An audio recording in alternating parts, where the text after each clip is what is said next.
ලංකාවේ තියෙන ප්‍රමුඛ පෙළේ ආයතන රාශියක මේ වෙනකොට වැඩ කරනවා. මම සර්ගේ කතාවට තව පුංචි දෙයක් ඇඩ් කරන්නම්. මොකද මම සර්ගේ කතාව අහගෙන ඉන්නකොට මට හිතුණා මේ ටිකත් ඔයාලගේ ඇප්ලිකේෂන් එකට අනිවාර්යෙන් වැදගත් වෙයි කියලා. මේ ප්‍රමිතිකරණයත් එක්ක මේ උපාධිය high employability එකක් එහෙමත් නැත්නම් රැකියා නියුක්තිභාවයක් හම්බ වෙනවා කියලා සර් කිව්වා.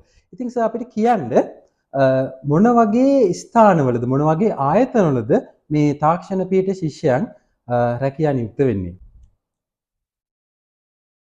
ඒක වැදගත් ප්‍රශ්නයක් මේ අපේ ප්‍රේක්ෂකයන්ට. අපිට මේකට බොහොම සරල උත්තරයක් දෙන්න දැන් හැකියාවක් තියෙනවා. ඒකට හේතුව අපෙන් බිහි වෙච්ච කණ්ඩායම් 5ක උපාධිධාරීන් ලංකාවේ තියෙන ප්‍රමුඛ පෙළේ ආයතන රාශියක මේ වෙනකොට වැඩ කරනවා තාක්ෂණ වේදීන් හැටියට.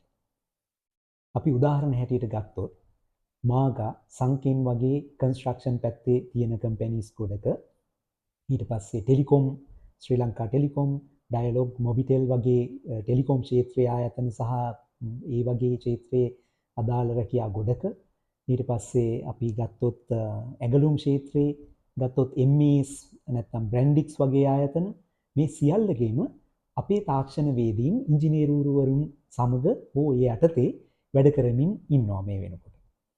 එතකොට අපිට දැනගන්න ඔයාලට පැහැදිලි කරන්න හරි ලේසි ඕනෑම ඉංජිනේරුවරුන් වැඩ කරන ක්ෂේත්‍රයක මේ තාක්ෂණ වේදීන්ට ඉම්ප්ලිමෙන්ටර්ස්ලා හැටියට රැකියා රාශියක් බිහි වෙලා තියෙනවා. ඇක්‍රෙඩිටඩ් ඩිග්‍රියක් තියෙනවා නම් ඒ වගේ ආයතනයකට ගිහිල්ලා ඒ රැකියාවක් ලබා ගන්න තියෙන පහසුවත් බොහොම වැඩි.